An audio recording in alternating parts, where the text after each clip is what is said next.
더마카와 함께 시선집중의 문을 열겠습니다. 어서 오세요. 네, 안녕하세요. 더마카입니다. 마징가님이 요즘 시선집중에 기분 좋은 뉴스가 많아 아침이 상쾌합니다. 앞으로도 기분 좋은 뉴스 기대해봅니다. 라고 올려주셨네요. 기분 좋은 뉴스 많이 전해드렸나요, 저희가? 네, 살짝 찔리는 거는 저만의 느낌인가요? 네. 네, 아무튼 뭐 많이 전해드리겠습니다. 마징가님 감사하고요. 이신우님, 비가 와서 오늘은 침대 위에서 듣고 있습니다. 오랜만에 휴식 너무 좋네요. 장마철 우리 촌철님들 피해 없으시기 바랍니다. 라고 인사해 주셨고요. 네, 뽀송뽀송한 기분으로 함께 해주시기 바랍니다. 네, 네, 그리고 5625님은 어제 충북 제천에서 정상에 달이 걸린다는 월악산에 올랐습니다. 월악산 영봉의 기운을 시선집중에 보냅니다. 라면서 사진을 보내주셨는데 보고 있어요, 지금. 누구와 산행을 했느냐가 중요하지 않겠습니까? 그러니까요. 84세 회원과 정상을 산행하셨대요. 84세? 네. 지금 유튜브로 보시는 분들은 사진이 나가고 있다고 하는데 엄청 정정하시네. 네. 이야. 사진으로 봐도 엄청 정정해 보이시죠? 월악산 정상까지 오르셨다고요? 네. 대단하십니다. 제이비 가봤나요, 월악산? 아니, 못 가봤어요, 월악산은. 자, 월악산 영봉 도전하시죠. 사진 보내주셨는데 와 진짜 하늘이랑 맞닿아 계신 느낌이에요. 그죠? 네. 제이비도 이번 주에 한번 올라보시기를 추천드리겠습니다. 저번에 2년 전인가 뭐 계룡산 올랐다가 허리가 삐끗해가지고 네 그다음부터 허리가 안 좋네요. 네. 아 이게 뭘 얘기해도 슬픈 결말이 돼가지고 제가 참 말을 꺼내기가 죄송스럽네요. 네. 네, 천년소리님이 월악산은 그야말로 악산인데 대단하십니다. 라고 지금 엄지척 댓글이 엄청 많이 올라오고 있어요. 그러니까요. 네, 대단하십니다. 네. 우리 촌철님들에게 기운을 보내기 위해서 이 사진을 보내주신 거거든요. 이 기운 받아서 오늘 하루 즐거운 하루 되셨으면 좋겠고 자 뉴스 본격적으로 전해드리겠습니다. JB타임즈 오늘 주목할 첫 번째 뉴스 어떤 건가요? 조은석 내란 특검이 어제 오후에 윤석열 전 대통령 체포영장을 법원에 청구했습니다. 체포영장 집행 저지를 지시하고 비어폰 기록 삭제를 지시한 혐의로 경찰이 3차례 출석을 요구했는데도 응하지 않았죠. 그리고 경찰이 사건을 특검에 넘겼는데 특검이 바로 체포영장을 청구한 겁니다. 박지영 특검보의 발표 들어보시죠. 경찰의 출석 요구에 2회에 걸쳐 불응하고 특검이 수사를 개시한 6월 18일 이후인 19일에도 출석에 불응하면서 이후 소환에도 응하지 않을 것을 명백히 밝히고 있는 바 6월 23일 사건을 인계받은 특검은 사건의 연속성을 고려하여 조사를 위해서 체포영장을 청구하게 된 겁니다. 네, 아마도 오늘 영장 발부 여부가 결정이 될 것 같은데요. 참고로 오늘 또 하나의 결정이 나올 수 있습니다. 김용현 전 국방장관 추가 구속영장 발부를 신청을 했죠. 이에 대한 신문길이 오늘 있습니다. 그 결과가 빠르면 또 오늘 나올 수도 있는 거고요. 네, 제일 궁금한 거 어떻게 될까요? 자, 영장이 발부되더라도 지난 겨울 같은 대치 상황은 발생하지 않을 게 거의 99.999% 확실하다. 이렇게 봐도 되는 거 아니겠습니까? 설명 필요 없겠죠? 자, 왜 그러겠습니까? 그 대치가 체포영장 발부 이유였기 때문인데 또다시 이런 일이 발생할 수는 없을 것이고 있어서도 안 되는 거겠죠. 짚을 점은 체포 이후인데요. 자, 체포를 해서 조사를 했어요. 그러면 그 뒤에 특검이 어떻게 할까요? 집으로 돌려보내는 겁니까? 아니면 구속영장 청구로 이어지는 겁니까? 사실은 관심사가 이거 아닌가요? 근데 제가 볼 때는 구속영장 청구로 이어질 가능성이 높다. 이렇게 보는데 이렇게 보는 이유가 있습니다. 어제 전해드렸는데요. 윤석열 전 대통령 변호인이 특검에 대해서 위헌 소지가 있다고 주장을 했다는 사실 전해드린 바 있었습니다. 자, 이런 입장이라면 공수처에 불려갔을 때도 진술 거부했었죠. 근데 위헌 소지가 있다는 특검 앞에서 순순히 진술하겠습니까? 진술 거부하겠죠. 그러면 이런 진술 거부하는 피의자를 바라보는 특검의 시선은 뭐겠습니까? 순순히 집으로 돌려보내야 되겠습니까? 그게 아닌 거 아니겠습니까? 집으로 돌려보낼 명분이 오히려 사라지는 거 아닙니까? 그래서 구속영장 청구로 이어질 거다 이렇게 전망을 하는 거고요. 자, 지금까지 윤석열 전 대통령에 대해서 이야기를 했는데 이번에는 그 배우자 김건희 씨 얘기로 넘어가 보겠습니다. 어떤 얘기입니까? 어제 두 개의 뉴스가 있었습니다. 첫째, 건강보험공단이 김건희 씨 오빠 김진우 씨가 운영하는 경기도 남양주의 요양원에 대한 현지 조사 결과 14억 4천여만 원의 부당 청구 사실을 확인하고 전액 환수를 통보했다. 이런 소식이 있었고요. 둘째, 숙명여대가 교육대학원 위원회를 열어서 김건희 씨의 석사학위 취소 결정을 내렸고 국민대는 보도자료를 내고 김건희 씨의 박사학위 취소에 관한 행정 절차에 착수했다 이렇게 발표를 했다는 소식이었습니다. 이 뉴스를 접하면서 든 생각은 권력 무상이었습니다. 그런데 권력 무상이라는 생각 자체가 쓸데없는 생각일 수도 있다라는 얘기도 함께 하겠습니다. 왜 쓸데없는 생각인가요? 권력 무상이라고 하는 느낌은 관찰자들이나 할 수 있는 것이고 김건희 씨는 권력 무상이라고 생각할 것 같지가 않다라는 말씀을 드리기 위해서입니다. 아, 본인은 이렇게 보는 근거가요. 서울 남부지검이 아크로비스타 압색에 나섰을 때 뭐라고 주장을 했습니까? 망신주기 아니냐. 이렇게 주장했던 거 기억나시죠? 명태균 의혹을 수사하고 있는 서울중앙지검 그리고 도이치 사건 재수사에 나선 서울고검의 거듭된 출석 요청도 모두 거부했습니다. 자, 한때 권력을 쥐었던 사람이 무상을 느끼면 그 행태는 보통 어떻게 나타나냐면 체념과 포기로 나타납니다. 그래, 알아서 하세요. 이렇게 가는 거겠죠. 그죠? 하지만 김건희 씨는 아닙니다. 오히려 투쟁적 자세를 보이고 있습니다. 지금 돌아가는 형편을 새 권력의 보복으로 규정하면서 이른바 불굴의 저항 모드. 이걸 보이고 있는 건데 그래서 택한 방법이 뭡니까? 일종의 농성전 아니겠습니까? 자, 바로 여기서 관전 포인트가 나오는데 김건희 씨의 농성전은 결국은 이것의 다른 표현이다. 그게 뭐냐? 조사 거부. 이런 거 아니겠습니까? 그럼 김건희 특검은 어떤 결정을 내릴까요? 윤석열 전 대통령이 출석 요구에 불응한 거와 마찬가지로 김건희 씨도 조사 거부를 하고 있는 거잖아요. 그럼 특검은 어떤 결정을 내릴 건데요? 어제 공수처, 검찰, 경찰 등의 사건 이첩을 요구를 했는데 특검이 넘겨받은 사건엔 김건희 씨의 거듭된 출석 거부도 포함되는 거 아니겠습니까? 그럼 김건희 특검도 내란 특검처럼 체포영장 청구에 나설 것인가? 이게 관전 포인트가 된다. 이런 말씀을 드리는 겁니다. 김건희 씨가 특검 조사에는 응할 수도 있지 않겠습니까? 글쎄요. 뭐 지켜봐야 될 문제겠지만 그렇다고 칩시다. 그러면 이거는 뭐가 되는 건지 아십니까? 배우자 부정이 됩니다. 자, 남편인 윤석열 전 대통령 측은 특검이 뭐라고 했습니까? 위헌 소지가 있다고 좀 주장했다고 여러 차례 말씀을 드리고 있는데 그 위헌 소지가 있는 특검 조사에 아내인 김건희 씨가 순순히 응한다? 그러면 배우자의 주장에 대한 부정이 되는 거 아닙니까? 그냥 이 점만 환기시키고 넘어가겠습니다. 네. 나라사랑님이 이것도 부창부수라고 해야 할까요? 라고 좀 꼬집어 주셨고 상무광명님 지금 특검은 스피드가 생명인 상황입니다. 라고 해주셨고 엽기토끼님 누가 그러더군요. 김건희 씨 숙대가 김건희 씨 학위 취소한 거 보고 이렇게 말했습니다. 해방되니 독립운동하고 있네. 촌철. 네. 예. 황송웅치님은 국민대를 향해 이렇게 보내주셨습니다. 유지 이게 이슈됐을 때 취소했어야죠. 이미 늦었습니다. 뭐 그 지적은 여러 번 했기 때문에 뭐 굳이 다시 안 하겠습니다. 네. 네, 그리고 어제 그 특검부의 언론 브리핑에서 법부락이라는 말이 다시 등장을 해가지고 이게 좀 언론에 조명을 많이 받았습니다. 네. 법부락이가 언제 나왔던 말이냐면 이원석 전 검찰총장이 지난해 김건희 씨를 검찰이 제3의 장소에서 이른바 출장 조사했었잖아요. 그때 이제 공개적으로 질타하면서 썼던 말인데 어제 특검부가 다시 한번 얘기를 한 겁니다. 조사에 응하지 않는 유일한 사람이 누구? 윤석열 전 대통령이죠. 네. 그러면서 이렇게 얘기를 한 거예요. 법부락이 형사소송법에 따라 엄정히 진행할 예정이다. 그러면서 기자들이 조사실이 따로 마련돼 있냐라고 물었거든요.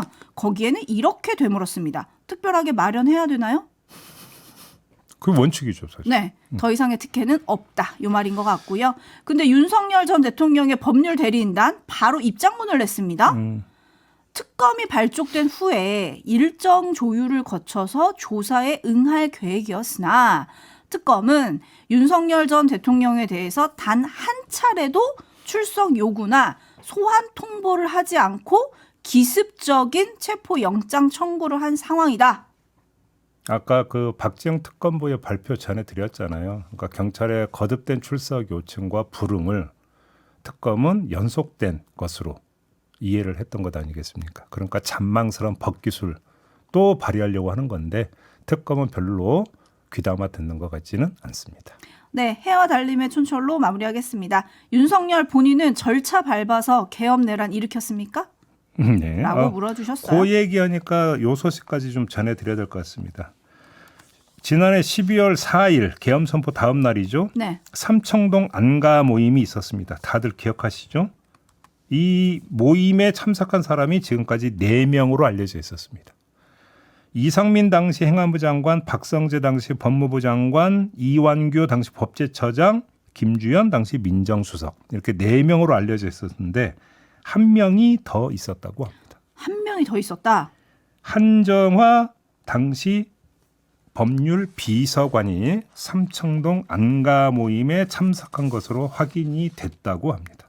그동안 이 4명은 여기서 밥 먹었다 그랬잖아요. 그냥. 뭐 연말 모임 가졌다, 그냥 오랜만에 밥 먹자고 했다 이렇게 되는 건데. 네. 근데 여기 법률비서관이 왜 갔을까요? 자, 그러면 법률비서관의 해명을 한번 볼까요? 이 네. 내용을 보도한 게 중앙일보인데 중앙일보와의 통화에서 안가를 찾아간 것은 민정수석에게 사의를 표명하기 위해서였다. 네? 굳이 그 시간에? 그러니까요. 안가에서 어떤 모임이 있는지 뭐를 하는지 모르고 그냥 찾아간 것이다. 근데 밤에 굳이 안가까지 찾아가서 사표 내는 경우 이게 도대체 이게 상식적으로 이게 상상이 가능한 얘기라고 보십니까? 네? 자, 그 다음 또 이런 말도 했다든지 저는 오히려 여기에 밑줄 치고 싶은데요. 참석자들과 어울릴 급도 아니었다. 어울리진 않았지만 그들이 불러서 뭔가를 검토를 시켰을 수는 있잖아요. 아니 근데 여기서 이게 제가 왜 여기에 그 밑줄을 그냐면 자 같이 어울릴 급이 아니라고 지금 이야기를 했는데 그럴 만한 게 한정화 법률비서관의 사법연수원 기수가 29기예요. 네. 근데 나머지 그 4명의 기수가 뭐냐면 가장 늦은 기수가 이완규 법제처장 23기고 나머지는 17기, 18기래요. 네. 그러니까 한참 선배들인 거죠.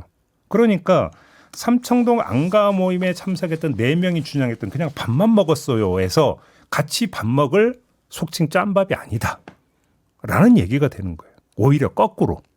그잖아요. 그러면 뭔가 실무적인 일이 있었기 때문에 법률 비서관도 거기에 갔다 내지 불려갔다 이렇게 봐야 되는 거 아니겠습니까? 그러니까요. 응? 이거 아니고 이거 오히려 상식적인 해석 아니겠냐라는 겁니다. 그러니까요. 그러면 이건 둘 중에 하나다. 뭐냐? 계엄 선포 실패에 따른 법률 대응을 모의하기 위해서였거나 아니면 제2 계엄 선포를 하기 위해서 뭔가 법률적 검토를 했거나 둘 중에 하나 아니겠느냐라는 추정이 그래서 따라붙는 거 아니겠습니까? 지금 이게 특검에서 반드시 밝혀야 되는 진실인데 여기에 또 하나 박지원 민주당 의원이 그 전에 주장한 게 있었습니다. 삼청동 안가 모임에 4명만 있었던 게 아니라 비서관 2명이 더 있었다. 비서관 2명이 있었다라는 제보를 받았다 이렇게 밝혔거든요. 한 명이 더 있을 수도 있고 누굴까요? 그러니까 그 일찌감치 박지원 의원은 비서관 2명이 추가로 더 있었다라는 제보를 받았다고 밝혔는데 지금은 한 명이 지금 확인이 된 거잖아요. 그럼 혹시 한 명이 더 있었느냐? 이것도 확인이 필요한 거죠. 네, 짱구님이 사표는 근무 시간에 내야 하는 거 아닙니까? 라고 좀 꼬집어 주셨고 어찌합니까 님 안 가야 하는데 안 가에서 모였네요. 아 이건 낮에 개건데. 네. 라고 올려주셨고 알걸리님 이건 완전 법으로 빠져나가자 대동단결하려고 모였던 거 아닙니까? 라는 의심의 댓글. 당연히 이런 의심이 들 수도 있습니다. 그죠? 아니 그러니까 법률 비서관까지 포함을 하면 윤석열 당시 대통령을 애워싸고 있던 법률 참모들이 총 망라된 거예요. 네. 간단히 정리하면. 그런데도 그냥 밥만 먹었다. 그러니까요. 라고 여태까지 얘기를 했었죠. 그리고 에비추맨님이 변명을 좀 성의 있게 해야지 좀 믿어볼 생각이라도 들지 않겠습니까? 라고 맞습니다. 올려주셨는데 이게 지금 어떻게 드러난 거냐면 안가 그 출입구 CCTV 이런 거를 통해서 지금 확인이 된 거잖아요. 그렇습니다. 생각해보니까 박지원 의원이 제보받았다는 그 한 명도 나올 수가 있겠네요. 나올 수 CCTV에 나올 거 아니에요? 들어가는 게. 그리고 이미 이 법률 비서관은 소환 조사까지 받았다고 합니다. 네. 어떤 진술이 있었는지 좀 확인이 좀 필요한 거겠죠. 진실이 이렇게 차차 밝혀지는 건가 계속 시선 집중하겠습니다. 네. JB타임즈 다음 주목할 뉴스는요? 이재명 대통령이 어제 국무회의에서 송미령 농식품부 장관에게 이런 제안을 했다고 강유정 대변인이 브리핑을 했는데요. 들어보시죠. 대통령께서 그 부분에 대해서는 송미령 장관이 또 사회적인 충돌 혹은 이해관계에 있어서 다른 의견들이 있다면 적극적으로 이제 유임된 장관으로서 들어보고 그 부분에 있어서 갈등을 조정하는 데 있어서 직접 역할을 하는 것이 좋지 않겠냐라고 제안하셨고 거기에 대해서 수긍한 것으로 봅니다. 그러니까 그 유임 결정까지는 대통령실에서 한 거지만 그 이후엔 또 그 갈등 조정의 기능과 역할 또한 또 내각에 임명된 혹은 내정된 분들의 중요한 역할이라고 봅니다. 자, 그럼 구체적으로 송 장관의 역할은 무엇일까요? 크게 두 가지일 겁니다. 첫째, 12월 3일 그날 밤 국무회의에 참석한 행적에 대한 설명. 둘째, 양곡법에 대해서 거부권을 행사할 것을 건의한 행적에 대한 설명. 이 두 가지가 될 텐데 이 두 가지에 대한 해명과 입장 전명 어떻게 할 것인가. 이걸 그러니까 앞으로 지켜봐야 되는데 대통령실의 브리핑 후에 눈에 띄는 보도가 하나 나왔습니다. 어떤 거죠? 12월 3일 그날 밤의 행적에 대한 보도인데 송 장관이 지난해 12월 17일 서울중앙지검에 이미 출석해서 국무회의 참석 경위를 설명한 내용, 진술한 내용이 어제 보도가 된 겁니다. 그러게요. 12월 17일에 진술한 건데. 그러니까 12월 3일 그날 오후 울산에서 이상민 전 행정부 장관과 행정안전부 장관과 함께 김장 행사에 참석한 후 밤 9시 20분경에 김포공항에 도착했는데 10분 뒤에 강희구 대통령실 부속실장으로부터 들어오라 이런 연락을 받고 아무것도 모른 채 국무회의에 참석했다라고 진술을 했다는 이런 내용입니다. 그리고 저는 대통령의 계엄에 대해서 동의하지도 않고 동조한 적도 없지만 결과적으로 이를 막지 못한 것에 대해 국민들에게 죄송하다며 저 스스로 무력감, 무능감, 분노감도 있다라고 진술했다. 이런 내용이 어제 보도를 탔습니다. 지난해 12월 17일에 진술 내용이 어제 보도를 탄 건데요. 이 보도는 우연일까요? 아니면 송 장관 역할의 결과일까요? 좀 궁금하지 않습니까? 궁금하다는 점에 말씀을 드리고 양곡법 관련 행적은 이미 어제 전해드렸습니다. 대통령 국정 철학에 맞춰서 바꾸겠다고 송 장관이 이런 입장을 밝혔다는 사실 전해드린 바 있었는데 자, 아무튼 돌아가는 모양새를 보면 이런 것 같습니다. 윤석열 전 대통령에 의해 임명된 장관이 윤석열 정부에 대한 부정작업의 최일선에 서게 됐다. 바로 이것 아니겠습니까? 자, 송 장관은 이 사정까지 무릅쓰면서 장관직을 유지하는 거겠죠. 그렇게 이해를 하면 될 것 같다. 이 말씀 드리겠습니다.